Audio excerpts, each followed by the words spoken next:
Hey, welcome to another one of my videos. I'm Alex and I'm the Wandering Englishman outside a pub that will not open until May 17th. London is still not back to normal. You may have seen one of my videos where I walked from Old Street to Soho, illustrating the number of pubs that are open. Probably about half of the pubs in London are still closed, and that's going to continue until May 17th. The ones that won't open will be the ones that have gone out of business. You're probably wondering, am I actually going to go traveling again? I'm wondering exactly the same thing. I find myself stuck in London, I find myself stuck in the United Kingdom, all because of our illustrious leaders claim we must lock down, we must save lives, we must stop the spread of the virus, and we're not allowed to travel. This apparently is going to change, I hear, possibly in May, possibly in June. Watch this space. I almost feel like I need to go down the travel vlogger professional career route to be able to get out of the country. Turn up at the border and say, hey, this is my job, I need to get out of the country. And it is with your donations that allow me to possibly do that. So effectively, a quick donation on Ko-fi will allow me to go traveling once again, because at least then it will be seen as I'm professional in this thing, even though I'm not. Oh, okay, I see what you did there. What am I going to do? Am I going to wait for the vaccine passport? No, God, no. And I urge you not to do the same, to resist the vaccine passport at all costs. Strangely enough, I got a text from the National Health Service, the NHS. The cult of the NHS sent me a text saying, you are now eligible for your free vaccine. I will not be getting my vaccine. I have absolutely no interest, despite my father being a retired doctor now. He was a well-regarded doctor in the community, and he believes in the vaccine process. And most of my family members believe in the whole vaccine process. I refuse to engage in the vaccine process. The reason being, the vaccine is still untested, and the vaccine will lead us on to what inevitably will be, and I've spoken about this in many videos, going back over a year now. Check out my material, there's over a year's worth of material talking about the pandemic and what's going to be happening in regards to COVID-19, the certificate of vaccination and identification, which was brought into us in 2019. The end game of the vaccine passport will of course be the CHICOM social credit system.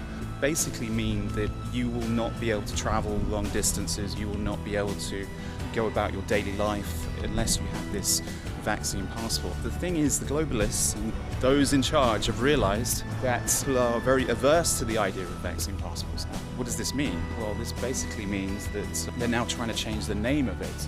So they're going to implement these vaccine passports, and they've started doing this in different states in the US.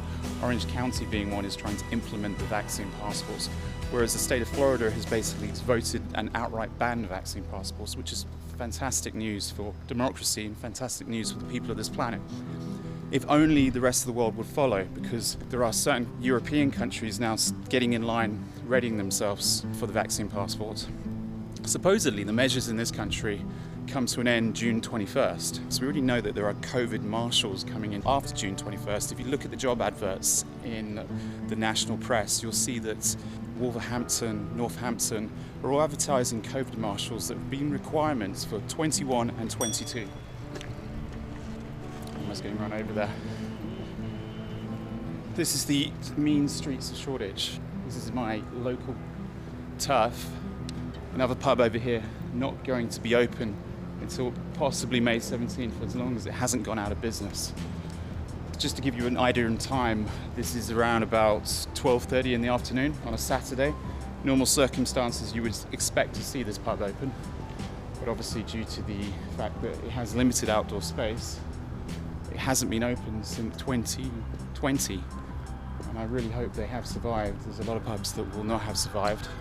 But I'll be honest, the whole thing is getting to me, and it's getting to people around me. The fact that we are being coerced to basically believe that this is the root out of the problem. What we're now seeing is a psychological operation coming out of India. And what do I mean by that? Well, if you remember in 2020, right at the beginning of 2020 and right at the end of 2019, we saw images coming out of China where people were collapsing in the streets. We saw supposedly hospitals overflowing and dead bodies piling up in corridors. Well, it turns out that was a massive psychological operation. It was a psyop. It was imposed upon the population of China, but mostly on the population of the planet, to instill fear in the population. And by instilling fear, we bought into this whole COVID pandemic.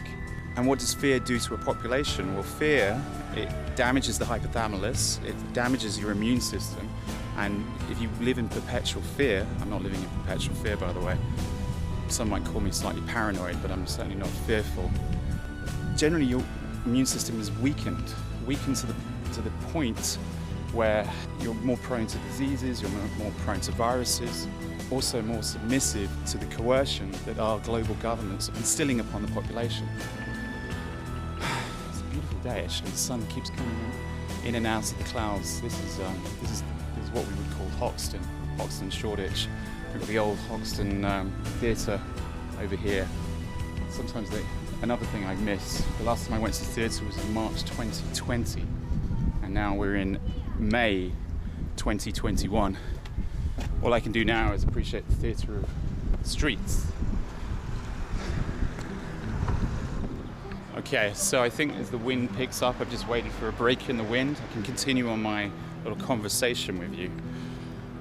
And the conversation is, I will not be getting the vaccine, and those who are my enemies and those who are critical of this, of the people that are refusing the vaccine, will probably hope that I die a gruesome death, as I have a 99.998% chance of surviving this so-called virus. The virus that appeared at the exact same time that the flu managed to disappear, at the same time that bronchitis managed to disappear, at the same time pneumonia managed to disappear.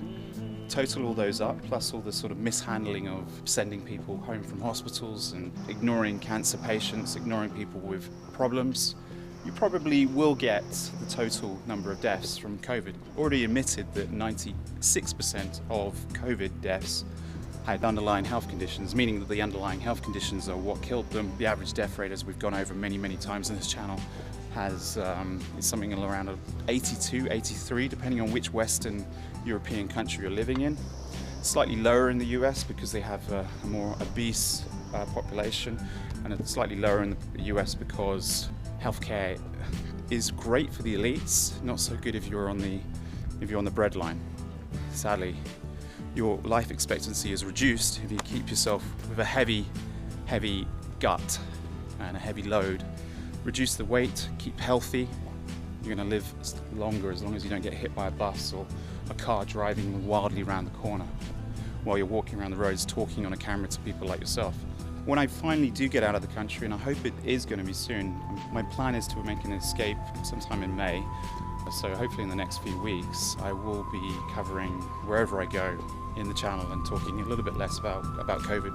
You're probably thinking, why does the travel vloggers always talking about COVID? Well, COVID impacted the travel industry dramatically. And in impacting the travel industry, then we have to talk about the reasons behind the impact of the travel industry. I would urge all of you to try and do some research into the side effects of these so-called vaccines. These are not vaccines like the smallpox vaccines. These are where the smallpox vaccine, if you get it, you're not going to be averse to drinking from public water fountains. These go by the name of vaccines, and it is my belief that they're going to try and phase out the AstraZeneca and the Sputnik and also the Chinese vaccines, because they use the old school technology being chimpanzee DNA and sort of elements of the virus, whereas the vaccines that they're trying to push on the younger population for obvious reasons is the mRNA vaccines. And why are they trying to push us towards the mRNA vaccines despite this being brand new technology that has never really been tested on the human population? When they did a vaccine trial on an animal population, ferrets, all of them died. Now granted, you could give the smallpox vaccine to certain segments of the animal population and you would kill them. So just because you're killing ferrets doesn't mean that it's going to be bad for humans. However, these vaccines are untested and we are the experimental population. Vaccine testing doesn't end until 2023. The AstraZeneca, I think, ends sometime around about April 2023, and the Pfizer ends around about May 2023.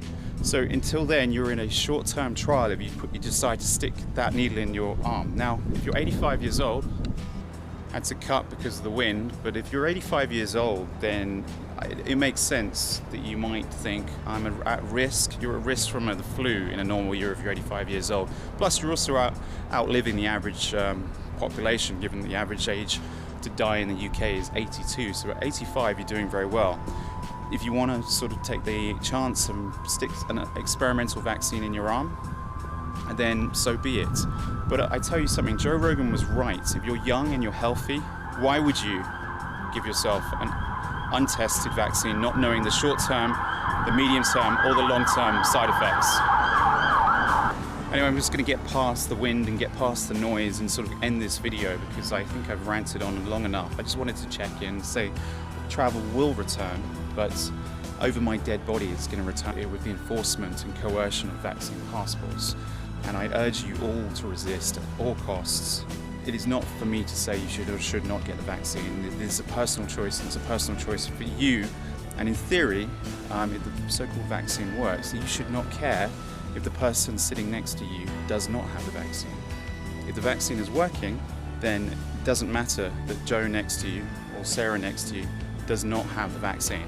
What is actually more concerning is the fact that there's shedding being caused by people that have taken the vaccines.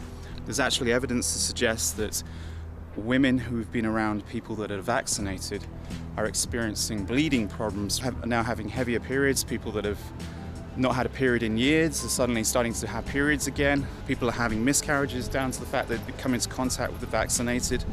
There's articles out there, you can read this, that vaccines cause shedding, which basically means if the unvaccinated come in contact with the vaccinated and these vaccines are not highly good for the person, then they can pass on this sort of mRNA material to the unvaccinated.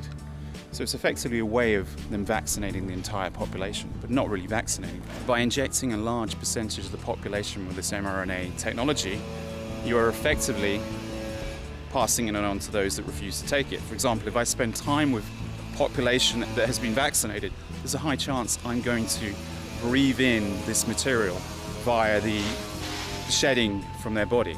Anyway, that's enough of me ranting. I just wanted to say a quick hello, and hopefully I'll see you next time. Remember to subscribe, remember to click like, leave a comment if you completely disagree or do agree, and I'll see you in the next video, and hopefully next time we travel it'll be a little bit more interesting than the streets of Shoreditch.